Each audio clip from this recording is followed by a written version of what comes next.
Dear listeners, welcome to Whimsy Woven Stories, where Reddit's tales come alive in mesmerizing narratives. It was another busy day at Tom's DX. Granger is a town of 220 people located on the state's main highway.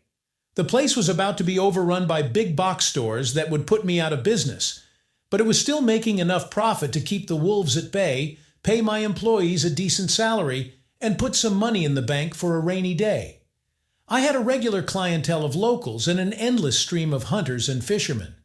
Before owning Tom's, I worked with my father for over 15 years in the medical equipment trade, a fairly lucrative field.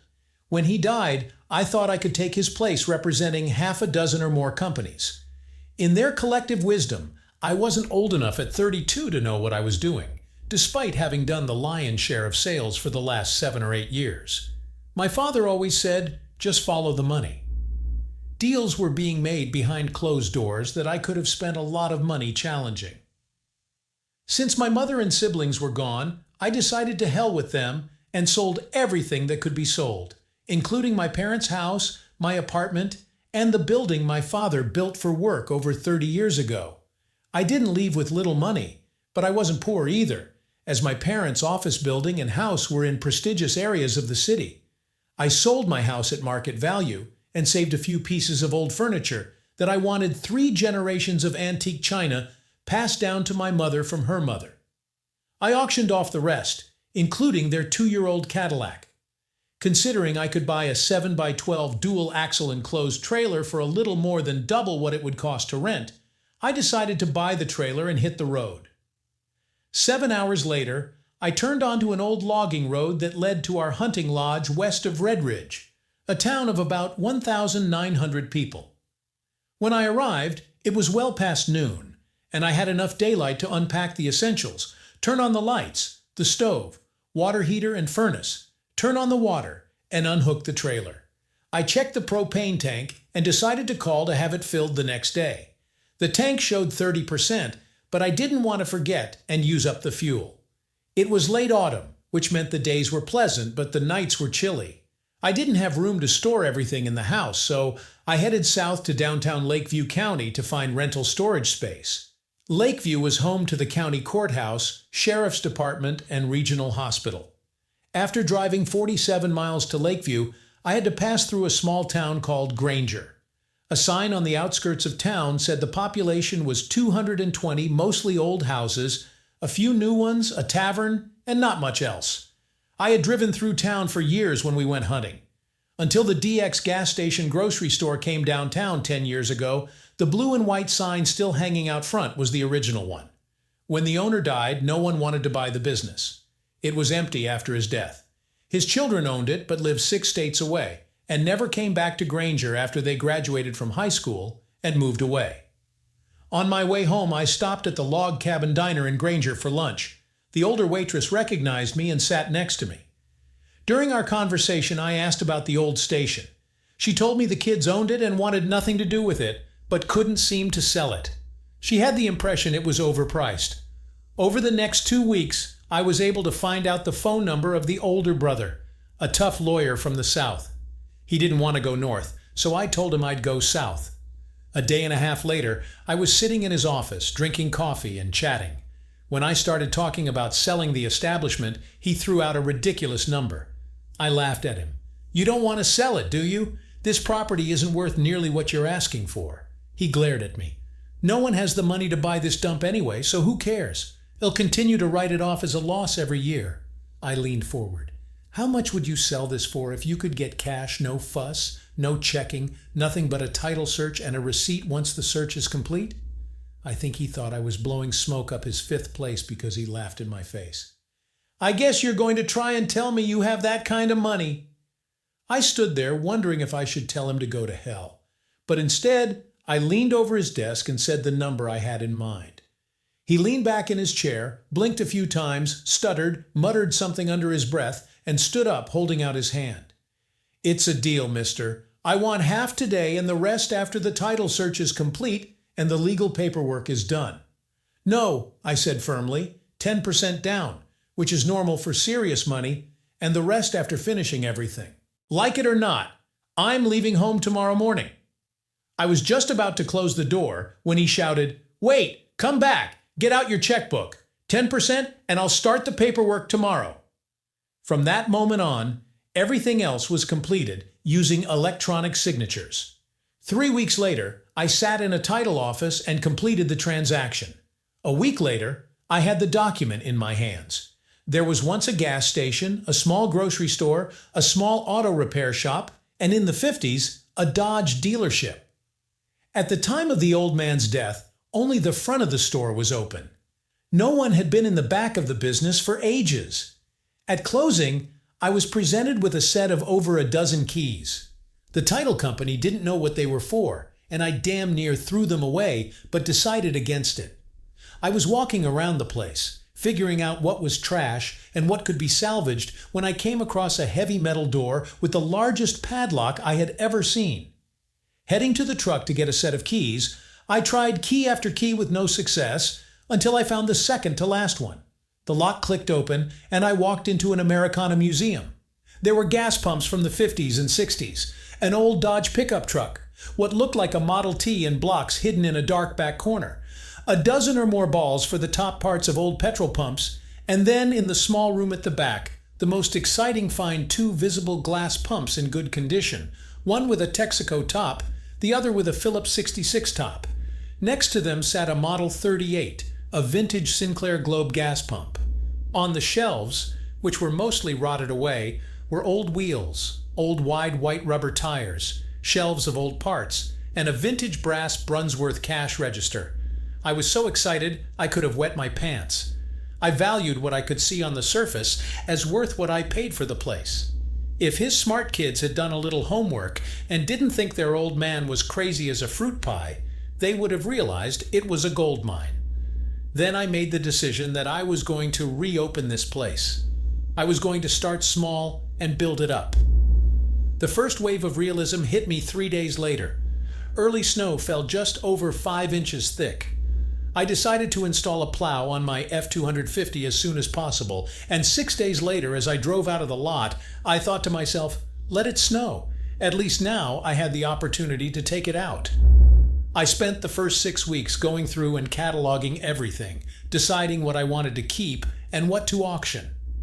I found an antique car parts store online that was willing to buy original Dodge parts, most of which were still in the boxes. They, in turn, bought rims, one of the 1950s gas pumps, and 2 globes. People in town initially thought I was crazy for buying what they called the dumpster, until word spread that it had been sitting in backyard storage for decades. On the day of the auction, there were over 300 bidders registered on site. By the end of the day, after paying commissions to the auction houses, I had still collected more than I paid for the property.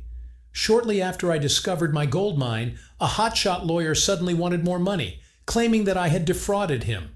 I hired a lawyer no less famous than him, and everything was resolved within a week. Slippery idiot. He had years to look at this place and decided not to. In his eyes, his old man was a fool for living in this provincial town, the same one in which the lawyer was born. As December approached, most of the construction crews and artisans in the area were expected to be laid off until the spring. I took advantage of this and hired the people I needed to completely gut, rewire, replumb, and remodel the front of the store. In the process, I had a small apartment built behind the office, large enough to fit a bed, shower, small kitchenette, and sitting area. I could stop sleeping in the cottage and spend my days in the shop as soon as it opened again. The old man had switched to fiberglass tanks 2 years before he died, so I didn't have to replace them. I installed new digital mile gas pumps and covered them with a canopy. With a completely new interior and the latest technology regarding pumps, I opened the store on the 15th of March, selling gasoline and some groceries, bread, milk, feminine products, cereal, chips, mostly general merchandise. I was waiting for a cold beer license and was told I should have it by May. For many years since the old man died, the common thinking was that Lakeview was 30-odd miles away and Redridge was a little less than 20 in the other direction. No one would want to stay in Granger. They were wrong. With locals, diesel-hungry logging trucks, and countless hunters, I had no problem keeping the doors open. I opened at 6 o'clock and closed at 9 o'clock. I did everything myself. By the 6th week, I realized that I would need help to keep up with everything. So I put a sign on the door that said, "Part-time help wanted," and left it at that. The lady who had filled up several times and bought milk several times asked if I was still hiring after paying for her fuel. I nodded. "Yes, my name is Iris. I worked here until Al died. Everyone knew him as Harry. Anyway, I worked for him for 5 years. I'm only 54 and have a lot of energy left in me, but I'm tired of commuting to Lakeview. I think you might be interested in this." She was not difficult to look at by any stretch of the imagination. Her face looked middle-aged, but it was still fashionably made up just enough to highlight without looking tacky. I figured she was 57 inches and probably 145 pounds, with a narrow waist, along with that soft slope to the hips that comes with being a mommy. I thought she had a nice fifth place that looked firm in her casual jeans. Average breasts, maybe a B or C, to match the rest of her body. Yes, I could work with this every day. I grabbed onto her offer like a chicken on a June bug. "When can you start, Iris?" She smiled and winked. "I'll be here tomorrow at 6 o'clock to help open." "But don't you have to give notice where you work?" "No, I told them to do it today." He thought he could touch and do whatever he wanted. Some girls put up with it to keep their jobs. I told them to take a leap. True to her word, I heard a faint knock at 5:45 the next morning. Having Iris on hand to help with inventory, cleaning, and register management allowed me to stay on top of inventory and paperwork. Since Iris finished work at 6 every day, I still closed at 9 o'clock, which exhausted me. One morning, Iris asked if I could hire someone to do closing so I could come to my house at a decent hour. "Your wife can't be happy when you're here 15 hours a day, Tom." "I don't have a wife. I've had a few long-term relationships, but my previous job wasn't conducive to family life. I'm still single, not that I wouldn't mind having a wife. But then, who needs a 32-year-old guy as a groom for newlyweds?" "What did you mean about closing?" "My 21-year-old grandson goes to Junction Technical School until 2 o'clock, comes home around 3 o'clock, and is looking for a part-time job but wants to stay close to home. What would you think about teaching him? He's honest and smart, wears his hat like you're supposed to. His fifth place isn't sticking out of his sagging pants, and he'll be there on time. Did I mention he's 6 foot plus? Not a lot of people mess with him." Hiring Todd was one of the best moves I made. I was able to leave the main floor for 5 to 6 days most days and didn't have to work every weekend. With my beer license in hand, I set up a row of beer and cold drink cases along the wall. I opened up the rest of the front section and installed a cappuccino machine, 3 digital coffee machines, and a wider range of products. I had no desire to compete with the local diner. I spoke with the owner, and she saw no reason why my selling custom-sized pizzas would affect her loyal following. By midsummer, it was time to implement the next stage of the Tom's DX project, a small kitchen with enough space for pizza preparation, as well as a built-in refrigerator and freezer. I could now store small amounts of fresh produce, cheeses, bacon, and simple items like this, and add extra containers for pop and juices. Iris and I were pseudo in love with each other, flirting and making bold statements to each other. There was an intimate tension between us that couldn't be denied. On Friday morning, everything came to a boil. The early crowd came and went. The other 2 employees were busy in their stations, and I was on my knees, stocking items behind the counter next to the cash register. When I stood up, I found myself face to face with Iris, who had just approached. Our faces were only 3 inches apart. Looking into each other's eyes, it was obvious to both that there was something more going on than flirtatious play. We quickly moved away from each other, looking a little embarrassed. Over the next week, we tried to avoid each other, feeling awkward, trying to be nonchalant. In fact, we were a bundle of nerves when we had to work together. On Friday afternoon, I talked about a trip to Lakeview the next morning. Iris immediately asked if she could come with me. When I stared at her, she said loud enough for only me to hear, "I will behave myself." This was followed by a passionate wink. I spoke no louder than she did. "What if I don't want you to behave, Iris?" She smiled, patted my chest, and said, "Then I won't." She turned and left. As she was finishing, I called out from the office, "I'll pick you up at 8 o'clock. We can go to the diner for breakfast before we leave town." Breakfast was quick and simple: scrambled eggs, toast, bacon, and coffee. On the way into town, she did most of the talking, and it seemed more like nervous chatter than anything else. We did our shopping, bought everything we needed, went to lunch at a Mexican restaurant she liked, and headed home. Our conversation on the way home was more substantive.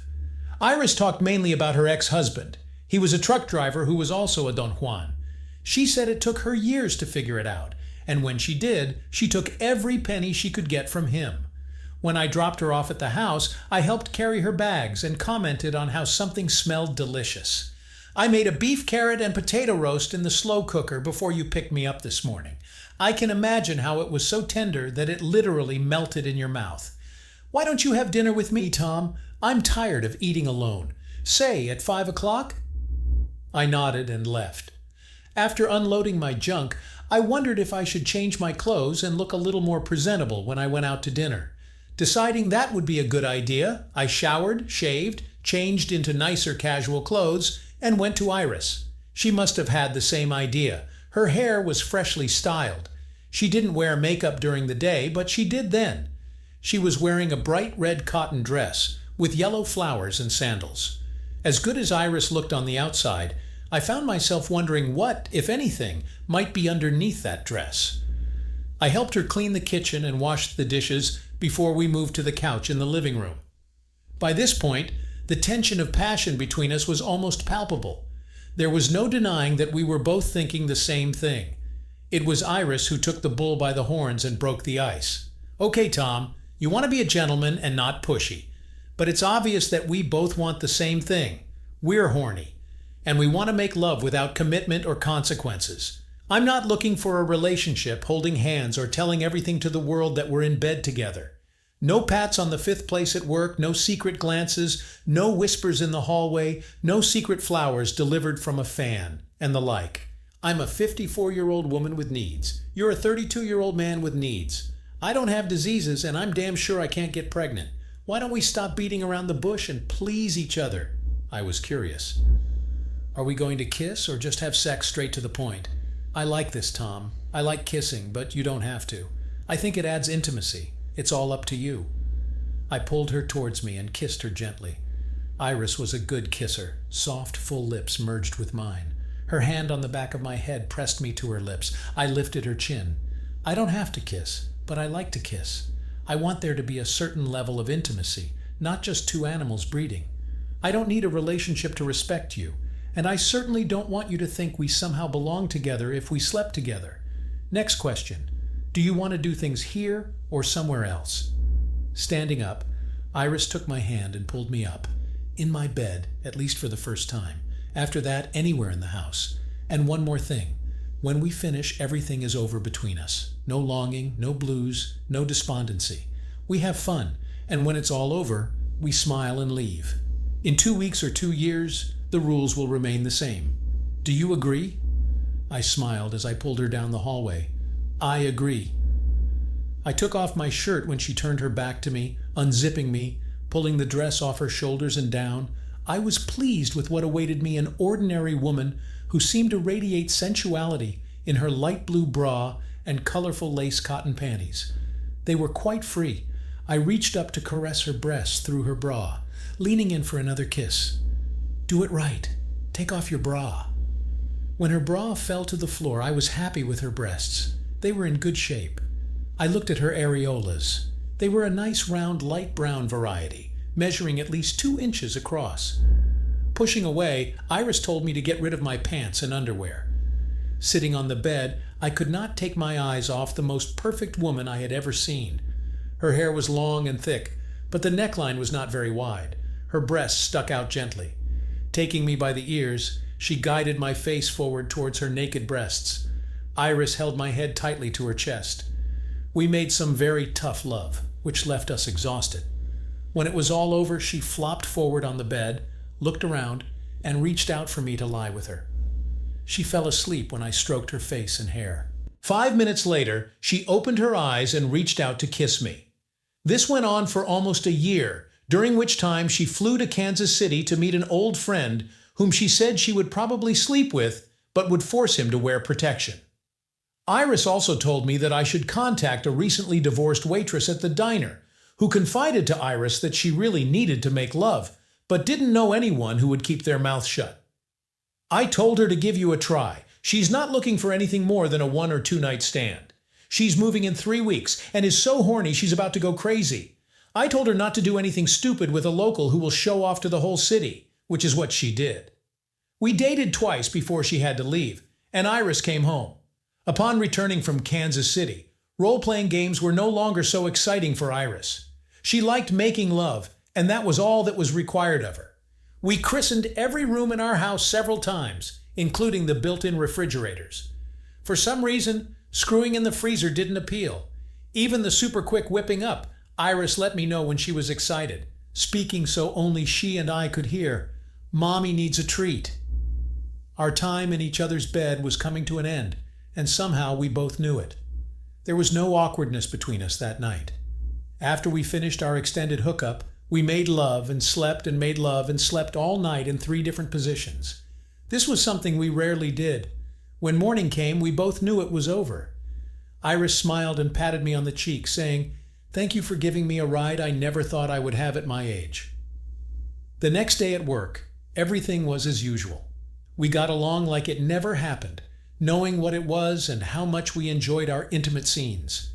Every now and then, Iris would smile at me and say, "Come here," and I would smile back, shake my head, and walk into the office. I first noticed the young lady on a Saturday morning, her and her little girl, who I assumed was 4 or 5. After she left, I asked Iris if she thought the lady might be a tourist. No, not a tourist. I believe she is the person hired by the county to oversee the Forestry Museum and welcome people to the Hospitality Center with maps, points of interest, and of course the Old Plants Department. Who knows, maybe she's the one who finally tamed your unruly ways. I don't think so, Iris. She looks pretty young. She's probably supposed to be in her 20s. Granger was a thriving logging town in the late 1800s when lumber barons' companies clear-cut 300- and 400-year-old trees to supply timber for a rapidly growing immigrant nation. No one knows why, but an area of just under 9 acres of old growth was completely bypassed. The trees in this area were at least 300 years old. The rings were counted on one of the largest trees after it was knocked down by strong winds. They counted 477 rings. Aside from sportsmen and campsites, this stretch of old forest has drawn more people to Granger than anything else. There was a large hospitality center, a museum with old tools and memorabilia, paths for people to walk through the forest, or a rented hall where a new lady was hired to look after it all. The following Saturday, she stopped by again, this time for milk, bread, and a box of tampons. I've done enough sales that women are no longer embarrassed when they buy women's products. I thought to myself, she looked to be in her late 30s or so. She's about 59 inches tall, slim but not bony, with beautiful hips and a 5th place that suits her build. Long legs and, as I guessed, breasts of 32 or 34 centimeters. A pretty face but long. I noticed that she wore her hair on the sides of her face to cover her high cheekbones and thin face. I decided to try to break the ice. "Good morning, is that all?" No answer, just a simple nod of the head. She took the change, her purchases, and left. I thought to myself, well, that was just great, as I turned to the next customer. I hadn't seen her for several days and wrote her off as a failure. She clearly had no place in her life for anyone other than her daughter, which I could easily understand. It was 2 weeks later on Friday when she stopped by for fuel. I made a second attempt. "Good evening. Tell me, where's your little girl? If looks could kill. Why do you need to know where my daughter is? Are you some kind of pervert?" My face grew cold, and I forced myself to breathe more slowly so as not to hit her in the face. Standing straight, I looked into her eyes. "No, I'm not a pervert, as you so ugly called me. I was just trying to start a conversation. That's what people in business do with regular customers, try to be friendly." Her behavior changed, but only slightly. When she handed me $50, she said, "If it's so important for you to know, then she's with her grandmother tonight. And don't me about keeping up the conversation. You're a player, and I don't have time for such things. Guys like you, I'm not interested." Iris was right behind me when the lady left. She patted my 5th place and whispered in a snotty tone, "Maybe she's not the one to tame you after all. Who the hell needs that kind of treatment every day? By the way, if your hormones start getting the better of you, call me. I wouldn't mind a one-night stand. Between Iris and some regular suitor from a much younger divorcee who worked nights, I found no need to beg, ignore, or engage with the new lady as much as possible. If she came in for fuel or food, it was strictly for business. No hello, no thank you, no kiss my fifth place, nothing but business. I kept the old Dodge pickup and most of the early gas pumps, which took up a lot of my time in the evenings when I was restoring them. Now that there were 3 more people working, I had a fair amount of free time, which I hadn't had since discovering Tom's. The next time she and I were in a situation where we had to be polite to each other and actually talk was at a church ice cream social. It was an old-fashioned idea, but they had been doing it for so long that it became what everyone expected. There were subscription sheets asking for volunteers, like every other year. This year I felt I had time to donate and signed up for the Needed Everywhere category. I was tasked with scooping ice cream from frozen cans. To my right, and clearly not happy about it, was none other than my nemesis, at least from her point of view, Alice Martin, whose job it was to apply the toppings. When she wasn't trying to piss me off, glaring at me fiercely, she grinned. I guess we need to be polite if we're going to work together. I didn't say anything and looked away. An hour or more passed.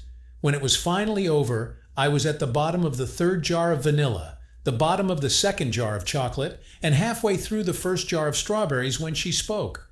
Before that, I didn't say a word. Looking at me, Alice said, "Wow, we ate a lot of ice cream, and we still have 2 hours to go." I said nothing, staring into space. She snorted. "Nothing to say? Don't you think it's interesting how much ice cream we've made so far?" I shrugged. "It's an ice cream party. What did you think we were going to serve, peach pie?" Alice was fuming. I swear there was smoke coming out of her ears. At the end, I was cleaning up my area when I overheard her talking to the priest's wife. "I don't know how I got stuck working with Mr. Casanova of all people. I have enough problems in my life raising a daughter on my own without having to work with the city player. I wonder what marriage number he was in before moving here." Mrs. Franklin looked at her sternly. "We're talking about Tom, the same Tom who moved to this town and brought with him the idea of opening a gas station convenience store, the same Tom who never married, and of course, isn't the #1 skirt chaser in town? Is this the one?" Alice stuttered and seemed at a loss for words, so Mrs. Franklin continued. "No, honey, the #1 skirt chaser in town is the man you work for in the forestry department. Have you ever wondered why he's so friendly and supportive of your ideas? That's because he plans to work his way into your life and eventually into your bed. But you just keep blaming Tom for your discomfort and loneliness. He's not your problem. But then maybe you already know that. As the Bible says, you protest too much." With that, she wished Alice a good day and left to find her husband. I didn't look at her or give Alice any sign that I had heard a word of their conversation. I finished cleaning and walked down the street to the store. I said hello to people along the way. I was happy that I moved to Granger. It truly became my home. When I pulled into the parking lot, I noticed Alice was gassing up the car while her daughter was playing with the windshield washer scraper, trying to clean the windows. I laughed to myself as I walked through the door. Evelyn, the girl who worked at the pizzeria, was there alone and asked if I could cover the cash register while she peed.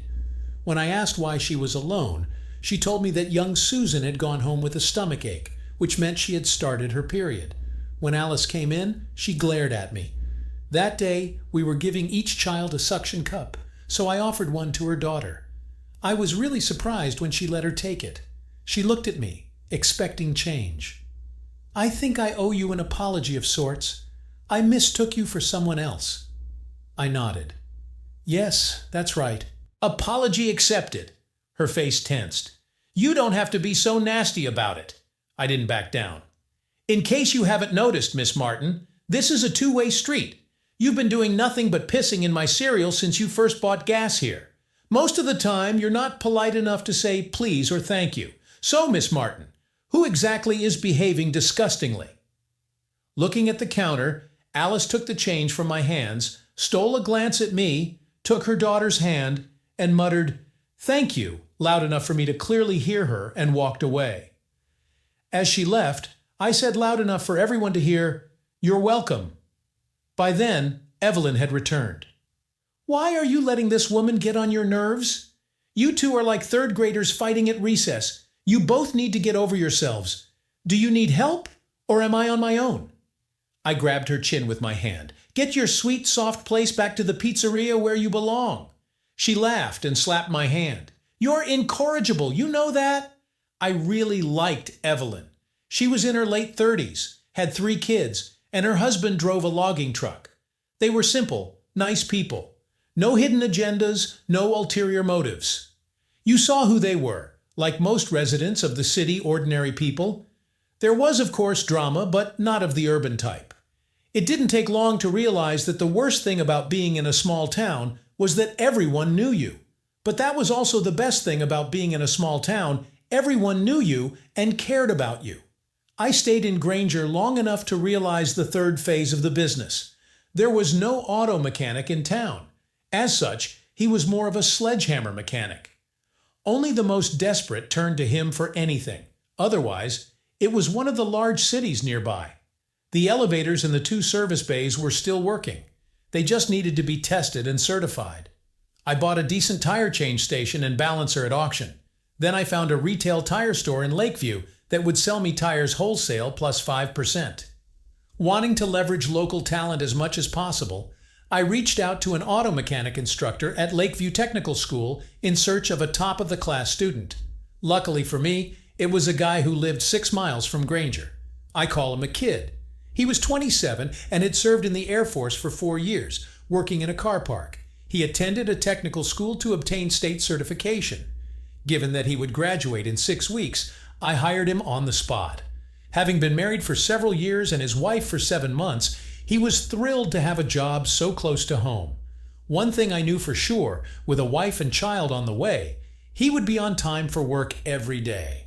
When you have such responsibilities, you don't often go to parties. The irony of his hiring was unknown to me for the first 2 months.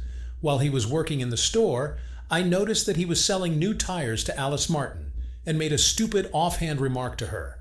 He looked at me strangely, but continued working. At the end of the day, he knocked on my office door. "Hey boss, what don't you like about Alice? I was surprised by your comment." "Oh, she's a little stuck up, at least to me. Do you know her?" He grinned. "You could say that. She's my wife's sister." I wasn't sure what to say. "Oh, I should have kept my mouth shut. So, she's your baby's aunt. Sorry." "No need to apologize. Alice can be obnoxious, that's for sure. She's had to deal with a shitty situation ever since she got pregnant." I was the only one who was surprised at that moment. "Where is the husband? Why doesn't he at least take care of his daughter?" "Oh, you thought she was married?" "No. A college professor knocked her up and then got a comfortable job teaching at a Taiwanese university. It takes 2 to tango, so it's not entirely her fault, but she was left to raise Amber alone. Her father has never even seen his daughter, and if Alice has a say, he'll never do it." I wished him good night and told him not to bring our conversation to Alice. I needed to rethink everything. Maybe I misunderstood her. Maybe I wasn't as kind to her as she was to me. She was attractive, had a beautiful body, and a beautiful smile when she allowed it. Under the right circumstances, we could get along. I saw her at a gas station 2 weeks later on a Friday night. Thinking that I could try to melt the ice, I asked how the new tires worked. Giving me a look that said, "Are you an idiot?" she replied. "They do what tires are supposed to do. Like in the song, wheels on the bus, they spin and spin.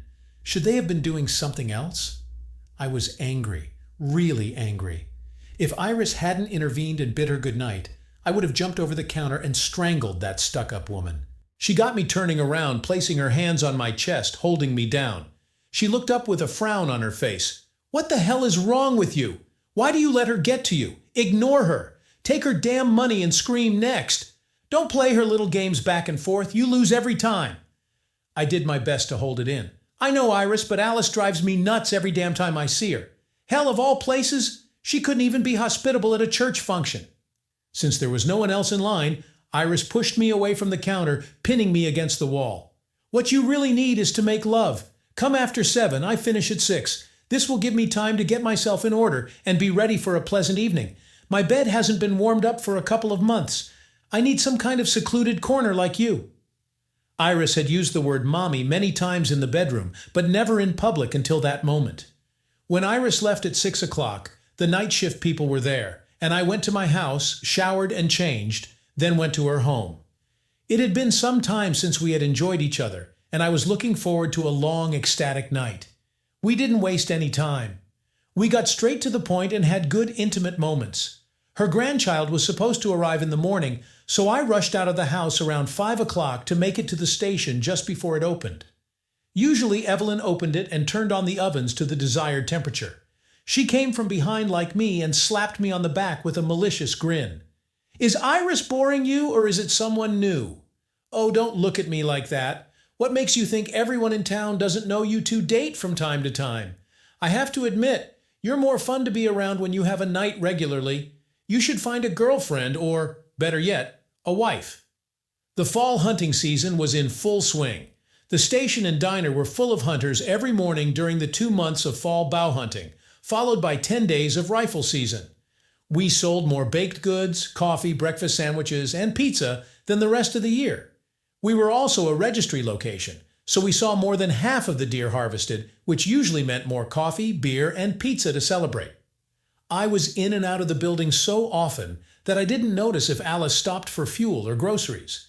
Somehow, she didn't come into my sight. That is until the last day of deer hunting season. I was weighing a good-sized buck when she approached me. "You should be ashamed. What did that deer do that made you want to kill it?" Another unpleasant situation when I wanted to punch this stupid fool in the nose. First of all, it wasn't me who shot it. It was that 16-year-old guy next to the truck, and this is probably the proudest moment of his life so far. Why are they shooting them, you ask? Because if you don't take them away, the disease quickly takes over the herds and destroys them. It's better to deal with it through controlled hunting than to let them suffer. Have you ever heard of chronic wasting disease? Of course not. So why don't you run out and find some sick animal with whom you can sympathize? Did I mention that this woman is driving me crazy? Turning on her heel, Alice grabbed her little girl's hand as she stomped off to her car, flipping me the bird as she went. I clearly heard her daughter scolding her. "Mom, this is a bad thing," I chuckled to myself as I walked back inside from the cold wind. Iris looked at me with her puppy dog eyes. "Are you going out of your way to piss her off? Good God, you two are incredible. Either give her the salami or leave it alone." Being the smartass that I am, I replied, "She started it." Iris smacked my soft place as I walked by, not a friendly slap, more like a spanking slap. "Yeah, it's a grown-up thing to do, blaming someone else. Nobody said you have to argue with her. You just can't help it, can you? My 3-year-old grandson sometimes acts more mature than you. It was starting to be one of those days when you're a bug and not a windshield. It wasn't even 9 o'clock in the morning, and I had already angered the client and Iris. Yes, this would be one of those days. Crap. I resigned myself to staying outside to register the deer before I screwed up anything else. There would be a lot of registrations on the last day before heading home. It was just after 7 o'clock when I dressed the last deer. I was hungry, cold, and in need of a beer. To my utter surprise, Iris was waiting for me in my small economical apartment with a hot meal and a cold beer. "You look like you need a soldier in the wings. I hope the venison stew is good. Terry Martin brought some meat and tenderloin this afternoon. They should be nice and tender by now. Sit down, let me feed you." Once I was warmed up, she asked if I wanted some physical attention. Who am I to refuse such a beautifully worded offer? It wasn't a fuss with heavy breathing and bodies touching. It was slow and gentle, two people pleasuring each other, satisfying the other's physical needs. We finished, cleaned up, Iris left, and I fell asleep at 11:30. Being outdoors all day definitely promotes good sleep. My brainchild was making pretty good progress leading up to and during the holidays. Hunters had been replaced by snowmobilers and cross-country skiers, a different crowd, but they spent the same amount of money as the hunters. While waiting for them to arrive, I ordered a small selection of wines and a few exotic cheeses. The only people complaining about the limited selection were the ultra-arrogant ones. I did not care. I took their money with a smile on my face, laughing all the way to the bank. Due to the large number of people in the city, there has also been a surge in car repairs. They drove for as many hours as they wanted and discovered that something was wrong with their car. Andrew was working overtime almost every evening and weekend, and he finally came over and asked if I would consider hiring someone else to help fill in the gaps. If I had someone to sell and install tires, change oil, and do just tune-ups, I'd have plenty of time to do everything else without having to work every weekend. My little girl took her first steps last Saturday, and I missed it, Tom. I agreed and posted an ad online in Lakeview, looking for help. 2 mornings later, a woman in a 1950s Ford pickup parked outside and walked in. "I'm looking for the owner. I want to get a job as a mechanic." Iris was on the counter. I stepped aside and took inventory. I couldn't be left without chocolate bars. I looked up when the door rang. She was of average height, average build, with blue-black hair braided in a long braid going down her back. It was obvious that she was someone who had grown up on the reservation. Pretty as anyone would look, easy to look at. Iris pointed to me and took care of the next client. Holding out my hand to her as she approached, I took it in mine. Nice firm handshake. I liked it. Her hands weren't soft and sticky. There were greasy stains on the fingers that disappear over time. Stepping back, she smiled one of her cautious smiles. "Good morning. My name is Shining Star. White people call me Star. I would like to apply for a mechanic position. I am AS certified and can start working as soon as you want." I thought for a second, reached for her hand again, and turned it over, studying it carefully before letting go. "Come sit with me. I'll buy you some coffee." One of the pizza girls heard me and asked what kind of coffee she preferred, black or straight. Looking at her, I saw that her forearms were heavily stained with ink, but only because her sleeves were rolled up above the cuff. "You say you have a certificate, and I don't doubt it. But what makes you think you want to work in a small store like ours?"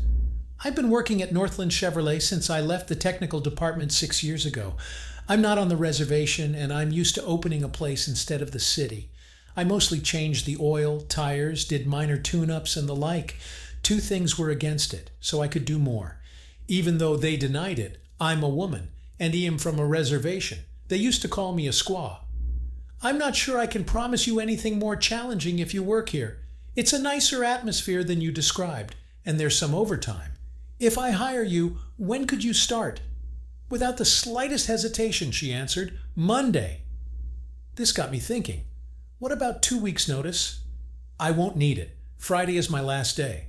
I was tired of the owner's nephew hitting on me and making intimate remarks all the time, so I started carrying a digital voice recorder in my pocket. When I thought I had enough evidence to cut him off myself, I contacted management. They fired not only him but also me, saying that I was toxic and caused a commotion in the store. "So if you can clearly see how to hire me, I will come on Monday any time you say." "I won't ask for references, but could you bring me a copy of your certificates? If so, be here by 7. Come with me. I'll introduce you to Andrew." We had just entered the store when Andrew stopped what he was doing and walked towards us, smiling all the way. They extended their arms and hugged each other tight. "Hey, Star, I'm so glad to see you. How long has it been? 6, 7 years?" "Hey, Andrew, at least 7, maybe more. Hey, is your grandpa still alive? He taught us a lot about cars." "Tom, you won't believe her grandpa's name. His name is Jonathan Kills 10 Men. No, he didn't kill anyone, but someone in his family did that a long time ago. My senior year of high school, I worked with him and Shining Star at his auto body shop in Red Ridge." "Have you applied for the position?" "I did, and I'll start on Monday when I bring my certificate. Yes, Grandpa is still alive, still tinkering and showing up at the workshop several times a week at the age of 96. Hell, probably die with a wrench in his hand." When word got out that Tom had 2 full-time mechanics, we started recruiting from all over the county, because being in the middle meant people didn't have to drive 40 miles for service, oil changes, or tire changes.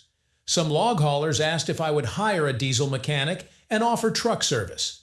After talking to Andrew and Star, we decided that this was too specialized a venture, and we should let it pass. They still bought most of their fuel from me, so it wasn't a total loss. With everything going on, I didn't pay much attention to whether Alice was around or not. One evening, I was in the short hallway of my apartment, watching the comings and goings for a few minutes when I saw her walk in with some guy. They seemed awfully friendly and familiar with each other. They weren't holding hands, but they were definitely used to being together. An elderly lady named Rachel, who only wanted to work in the evenings, was on duty that evening. I asked if she knew who this guy was. "Oh yeah, I know him. His name is Kevin. I had him in 3rd grade. A snotty, bossy kid. His late father was the president of the old Lakeview Community Bank before it closed. The guy thought he owned the city. He went off to college and came back to start a real estate business with a huge loan from his dad's bank. He sold enough real estate to pay off the loan, but he hasn't been doing so well the last 4 or 5 years." I found myself thinking, why would that be? The real estate market seems to be pretty strong right now. Oh, that's right, unless you're just trying to sell recreational properties. Once Kevin paid off the loan, he decided he wasn't going to focus on anything other than luxury properties. He has several shares worth over $1 million. As far as I know, he's only sold 3 properties in the last 2 years, and while the commissions are high, you can't live on them forever. No, I think your Mr. Kevin is in for a rude awakening.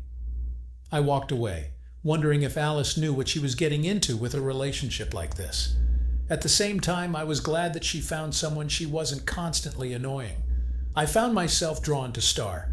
I didn't pine for her or drool all over her. I just found her attractive and easy to be around. On Friday, when the store closed for the day, I returned to the office where she was finishing up the invoices. "Hey, Star, I wanted to ask you something. Would you like to have dinner with me tomorrow night? It can be casual or formal, whichever you prefer." She looked at me for a few moments before speaking. "I'm not sure this is a good idea, Tom. You're a great employer. I like my job, and you've been nothing but nice to me, but I'm not sure we should date." "Why? Is there something wrong with me? Am I too old for you?" "Age isn't a problem. You're beautiful and your belly doesn't hang over your belt, so it's not a problem." I shrugged. "The places I visit are mostly Indian, and there aren't many white people. I'm not sure you'd be comfortable. I was an alcoholic when I was 14 and gave it up, so I don't drink. To be completely honest with you, I'm not looking for someone to crawl between my legs. That's not what I want right now." I was a little taken aback. "Okay, I can respect that. Thanks for being honest. Have a great weekend." The more I thought about it over the weekend, the more I felt like I had to try again. I wasn't necessarily looking for a buddy. If I was desperate, I knew women who would fit the bill for a night or two.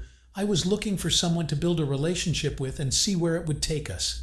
Yeah, I was going to post it and see if she might change her mind. Full of ambitious expectations, I returned to the service bay after the Monday morning rush. Star waved at me, as did Andrew. Star had her car on a lift for an oil change, and I went underneath and asked her to come to my office when she was done with her business. A look of concern appeared on her face. I assured her that everything was fine. I just needed to talk to her. Sometime later, there was a knock on my door, followed by Star opening the door a crack. "Star, yes, leave it open an inch or so. I'd like to get back to the conversation on Friday." "What if I didn't expect you to drink, or go to places where you're uncomfortable, or try crawling between your legs, as you say? Would you agree to let me invite you to dinner?" You could almost see the wheels turning in her brain. "As much as I like you and the job here, I'm willing to quit and go somewhere else if dating you is a requirement for long-term employment. It's not about you, Tom. I'm just not ready for a relationship. I'm sober, pill-free, have a good job, and don't want a boyfriend at this point in my life." I was disappointed, but I understood even more when she continued. "I told you that I was an alcoholic teenager and smoked a lot of marijuana. When my mom died, I was put into foster care. She was a white lady, but she was kind and truly cared about me.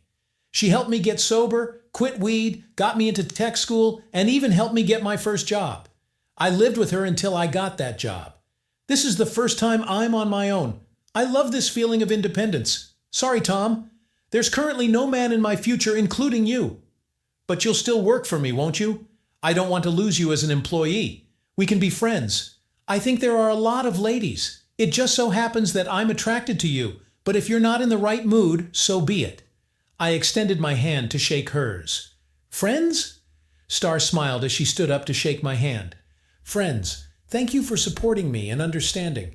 It's time for me to get back. There's still a lot to do." I spent a short season in this state. I saw Alice from time to time. We were still barely polite to each other, but at least we weren't in constant arguments anymore. As the weeks went by, she was with Kevin What's-His-Name less and less, which made me wonder if their relationship had fallen apart. With the arrival of spring, fishermen and their bored wives began to appear on a regular basis, many of whom wanted male companionship to replace their husbands who ignored them. I stayed away from young married women who were either looking for one last fling before settling down and becoming moms, or who wanted revenge sex to even the score after discovering that Mr. Perfect had cheated. They were too trusting and frivolous. I was afraid to ruin their marriages. What surprised me most was the number of older women looking for a little fun on the side. They were not disappointed by their passion, and were not looking for a new lover, they already had one. They sought a roll in the hay to ease their intimate frustrations, while Bubba and his buddies sat on the water drinking beer and fishing every free minute. Their ages ranged from 40-somethings and older. One was 62, the most energetic 62-year-old woman I had ever met. Her husband rented a cabin for 2 weeks and was on the lake from sunrise to sunset, while his wife was in bed with me every other day. I loved her confidence and sense of who she was. There were no hidden agendas with her. He was up north to go fishing. She was up north for some time on the side, if that presented itself. She was a hot little thing. Unlike most ladies her age who wore what they call comfortable, supportive underwear, she was the epitome of night and sparkle. On the outside, she was wearing blue jeans and a loose blouse or sweater. Underneath, she was "take me home and pick me up" in every sense of the phrase. Sometimes she wore a girdle and stockings. Other days she didn't. Always thin, sheer bras that tended to highlight her withered flesh towards the center, creating a lot of cleavage. I thought her breasts would sink and sag as I watched her take off her bra for the first time. To my delight, they sagged but remained protruding. She was as lively in bed as in life itself. I was really sad when she told me they were leaving the next day. It was a great 7-day run, and at the time I was hoping for the same thing next spring. I was at the diner in late June when Alice and her daughter walked in. It was full of people. I indicated with my hand that the 2 chairs opposite were free. She nodded and headed in my direction. As she approached me, I began to wonder why I did this. We had never done anything but disagree, and yet I willingly invited her to sit with me. Alice politely sat down and introduced her daughter, Angel. I thought it was weird to name the baby Angel, but later realized it was a pretty common name. When my dish arrived, Lydia, the hostess and our waitress, looked at me strangely as she was ready to order. Knowing that Alice and I were polar opposites, she was probably worried that we might fight before the food was ready. Her daughter chatted on as 7-year-olds do, and when she got to the point where she didn't like Mr. Kevin, her mother quickly intervened. "Darling, we don't talk about people. It's rude." "But Mom, he treats me badly." I gave Alice a funny look, as if asking what she was talking about. "Kevin isn't very good with kids. It can be difficult at times. We get along wonderfully when it's just him and me. It'll take a while, but things will work out." I wasn't looking for a fight, but I needed to say something. My mother often said that the way a man treats his child is ultimately the same as how he will treat his wife. Not trying to start a fight, just telling you what she said. "Thanks, I'll keep that in mind. Oh, look, there's a table available. Well, hurry there. Have a nice day." As I was leaving, a tall brunette came in. I stepped aside, holding the door for her, and halfway there, she stopped and looked at me, not quite sure what to do. I stood there. When she spoke, I immediately knew who it was. "Is that you, Tom Hastings?" I smiled. "Betty Zinder. What a coincidence. How are you doing? We should probably stop blocking the doorway. Come have coffee with me." I asked how her husband was doing, why she was up north, how long she planned to stay, all the usual things. While talking to her, I noticed that Alice was looking in her direction while she was eating. It made me wonder why. She obviously didn't care about me in any sense. Gerald is not here. In fact, he's not in my life at all now. He's sharing a cell with Bubba, the god of love. When the young girl he was checking out for sporting reasons told her mother what had happened, it became obvious that I wasn't the only one he gave free breast exams to. The consequences were violent. 11 other girls came forward. He ended up going to prison for a very long time. What about his position as a surgeon in the clinic, working at the hospital? As a junior sergeant, I found myself in the middle of things. I ended up quitting, selling the clinic, and cashing out everything we owned. I divorced him and decided to leave. Fortunately, we never had children. Tell me, you knew that some of the equipment you sold to the hospital was still there, even after the renovation 2 years ago? The guy who replaced you was a jerk. He completely lost it. Reaching out and touching my arm, she asked, "What about you? What brings you to this diner?" "I live here. I own and operate Tom's DX down the street." "Oh my God, I stopped there for gas. I love how you decorated the interior with all the memorabilia. It must have cost a fortune to get all of it. It's all original." As Alice walked by, I caught her ugly look. I wondered what was wrong. We had barely said 10 polite words to each other since she arrived in Granger over a year ago. "To tell you the truth, Betty, they were all in the back of the building when I bought it. All I did was remove them. The DX sign is original too. I added lights to the post so it would be visible at night. You won't believe how many people want to buy these products at ridiculous prices. An old Coke machine in the back, the guy offered me $2,000. He was admittedly a little drunk, but if I said yes, he would buy it. How long are you planning to stay? Have you rented a cabin at the resort?" Lydia returned to her food, and as she placed it on the table, Betty said, "Thank you, Lydia." Now I was completely confused. "How do you know Lydia?" "Because I bought this place last Thursday. I'm the new owner. The name will stay, and so will all the people, just a new owner. Lydia agreed to stay for 6 months, but everyone else wants to stay a long time." I grinned and looked down, then up again. I knew Lydia had it on the market, but I didn't know it got any response. "Well, we kept it a secret until everything could be sorted out. I'm 43, and I'm tired of being on my feet for 12-hour shifts. Not to mention the shift part, which gets boring very quickly. I started working in the ambulance shortly after I'd seen enough sass and blood to last me a lifetime. My grandparents had a place near Redridge that got me thinking about moving north, and here I am. Keep in mind, I don't know anything about the restaurant business, but Lydia and the others do. I'll learn from them." It was nice to talk and fun to meet an old friend. Betty was a beautiful woman in the 59 inches to 510 inches range, with long natural brown hair and a slim figure but not skinny. Overall, she was, as some would say, average. She would never be on the cover of a fashion magazine, but neither would 99% of the rest of humanity.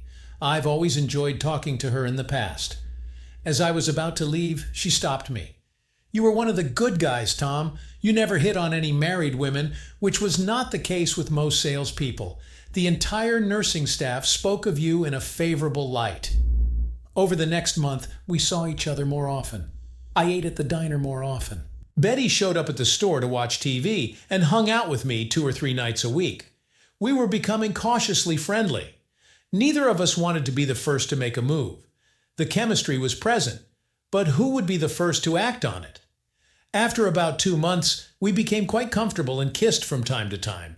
I was quite happy with the direction my life was going when, out of the blue, Alice decided to come back into my life. It was like a nagging cough that just wouldn't go away forever. I worked the night shift. There were a few minutes left before closing, and a car drove into the fuel pumps. I thought it was no big deal. I'd close a few minutes later, but a sale is a sale. The car looked familiar, but I didn't recognize it. That is, until a little girl with brown hair got out of the passenger side and looked toward the building. 30 seconds later, her mother came out from the driver's side. My body tensed, and my mind prepared for a verbal confrontation. I could have avoided Alice for weeks, and here she was. As if the day hadn't been bad enough for me to have to deal with this woman, it had been an incredibly shitty day before Alice showed up at the last minute. The pump computer had failed. It took over 2 hours to get everything back up and running. Just as we were sorting out this mess, Evelyn told me that one of the pizza ovens had broken down, and the repairman wouldn't be able to get to us until the next day. Just when I thought the morning couldn't get any worse, the entire city was left without power for over an hour. They blamed it on a squirrel, but I'm not sure what that has to do with it. Once the substation was back online, power was restored, which meant we had to reset everything. Betty wisely closed the doors to her diner as soon as the power went out and never opened it again. She came to the station after dinner to see how I was doing. I heard her call one of the girls from the pizzeria, and tell them to take care of the registers while I took a short break in my small apartment. We sat and talked, or should I say it was me who grumbled while Betty listened. She finally raised her hand to stop me. "I'm going to go home for a while. Get away from your problems and be back in time for closing." From then until this point, the rest of the night went smoothly. The last thing I needed was an argument about who knew what was wrong with Alice walking through the door. "Hey!" she burst into a smile. "Hi, how are you? Long time no see." And a lot of other nonsense. I was on guard, and I was ready to verbally express it. I asked about her boyfriend, and she chuckled. "Kevin isn't my boyfriend, never has been. We dated for a while, but that's it. I was thinking maybe you and I should go out somewhere soon." I was about to tell her no thank you when the door opened. Betty came in. She smiled at me and nodded politely to Alice, who took the change and touched my hand with hers. Instinctively, I pulled away, wondering what the hell was going on. That's when Alice spoke again. "Then maybe we can call it a date. I'll call you and tell you what time to pick me up tomorrow night." I sat up straighter. "No one was talking about a date. You were the one who mentioned that we should go out. I never responded. You see, Alice, I'm happy with the way my life is, and I don't want any of your drama. Maybe you should go back to Kevin." Her mouth was slightly open. Alice was spitting and sputtering, trying to find what to say. Betty stood next to me and grinned like the cat that ate the canary as she spoke quietly. "Good night, Alice. Drive carefully." Everyone else left, and it was just Betty and me. I locked the door, turned off the light, and pointed to the door to my apartment. Betty nodded and walked ahead of me. Once inside, she turned around and kissed me as her body pushed into mine. "Is this door locked?" she asked. "Of course. Why such a question?" "Because it's obvious that we both suffer from the same disease. No sense of humor. I'm a big girl. You're a big boy. Neither of us is new, and it's obvious that we feel something for each other. Let's stop circling over the airport and land this plane. In other words, make love to me." I wasted no time in locking the door, turning off the lights in the apartment so that only the outside light was softly shining through the curtains, taking her into my arms and kissing her as passionately as I could. When I pulled away, Betty grabbed me by the neck from behind, pulling me to her lips. Stepping back, she began to unbutton her blouse as I stood there, mesmerized by her natural beauty. She didn't need a push-up bra or anything. Everything was natural and just waiting for me to caress her. Unclasping her bra, she hissed, "Take off your clothes." When the bra hit the floor, the two cones were perfectly shaped, pointing straight at me, no sagging. I was in my underwear when Betty slipped out of her jeans. She was sitting on the bed to take them off when I put my hands on hers. "Stop. Let me do it. Lean back. Let me worship your body." We took our time, enjoyed each other, talked quietly, and kissed a lot. I could hear her quietly muttering and asking, "What's Betty saying? That's so good, Tom. My ex never was so affectionate." We made tender love. When I lay down, she moved closer to me, wrapping her arms around me. "Hold me, Tom. Gerald would never do that." We lay there for an hour or more, discussing our situation. It was clear that we enjoyed each other and wanted to stay together. Since I had a house, we decided that I would move in with her. We didn't run away and get married. Instead, we stayed together for about 16 months before tying the knot and heading to Fiji for our honeymoon. After all these years, we still live in the tiny community of Granger. We own the diner and Tom's DX, but we no longer work for them. We have people hired to do those tasks. Alice's things went from not too good to very, very bad. She allowed Kevin to persuade her to invest all her savings in his business, which went bankrupt less than a year later. She lost everything, including Kevin, who left immediately after the business went under. Alice and Angel eventually moved to a place where Alice could get better compensation. I felt sorry for her, but she never listened to reason. Last I heard, Angel was a freshman in college, and her mother had a live-in boyfriend. Our long-term plans are to stay where we are. We renovated and expanded my grandfather's hunting lodge, where it all started many years ago. Betty and I spend most of our time sitting on the porch or in the boat fishing for bluegill and walleye. Andrew mentioned buying me out. Who knows, maybe I will accept his offer. Star eventually met and married the perfect guy for her. They live on the reservation where she and her husband own a full-service gas station with their 2 sons.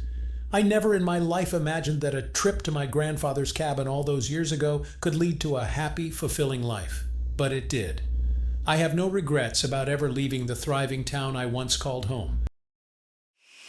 Thank you for listening. Please share your opinion about this story in comment section. Also make sure to like and subscribe to the channel.